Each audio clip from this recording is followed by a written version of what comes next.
Before we talk about $300 billion, before we talk about bombs falling on nuclear facilities, before we talk about the Strait of Hormuz getting shut down like a disco that ran out of liquor, we gotta go back, baby. Back to 2015. Back to when 6 nations sat around the biggest negotiating table since the Cold War and said, Iran, sit down. We need to make a deal. Picture the baddest negotiating lineup the world has ever assembled. You got the P5+1, and no, that is not a new sneaker drop, although it should be.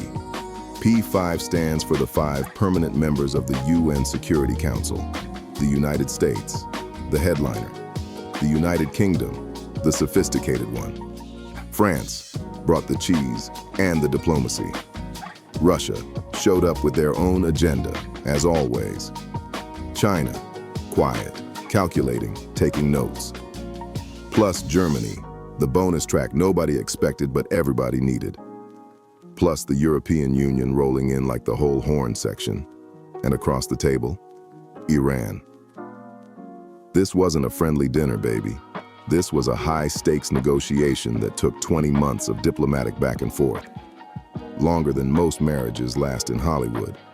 But they got there, and what they produced was called the JCPOA, the Joint Comprehensive Plan of Action, which is just a fancy way of saying, Iran, here's the deal.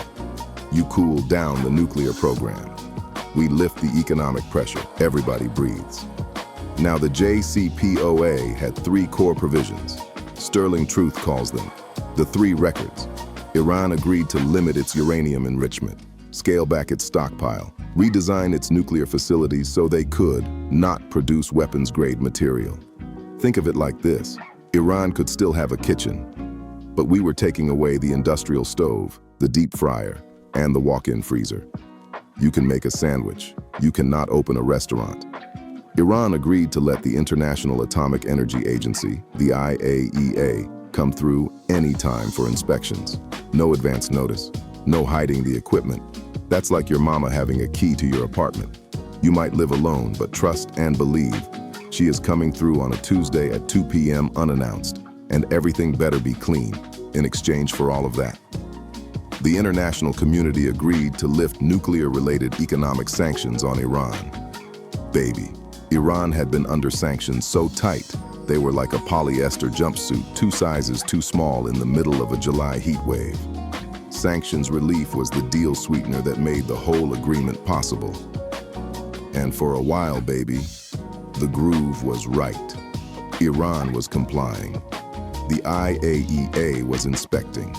The sanctions were lifting. The dance floor was open. Then came 2018. President Trump, first term, walked into the room, looked at the JCPOA and said, "I don't like this song." And he yanked the United States out. Just like that. Like a DJ snatching the needle off the record in the middle of the best part of the song while everybody's mid-spin on the dance floor. No music, no rhythm, no deal. And here's what happened next. Because actions have consequences, baby. Without US participation, the deal started crumbling. Iran looked around, said, well, if they're not playing by the rules, and started enriching uranium again. Not a little, a lot. By the time anyone looked up, Iran had uranium enriched to 60% purity. For context, weapons grade is 90%. That ain't far, baby. That ain't far at all. So that's where we leave episode 1, beautiful people. The original deal, the JCPOA, was a masterpiece of diplomacy. Structured, specific, enforced. Every centrifuge counted, every inspection scheduled. A finished symphony with every instrument in tune. And then the conductor walked off the stage. What happened next? Bombs, blockades, billions in damage. A war nobody officially declared, but everybody felt. And a new president. Same name. Very different moment. Sitting down to try to find the beat again. With $300 billion on the table. How'd we get there? Who's paying? And is this new deal better? Or just louder?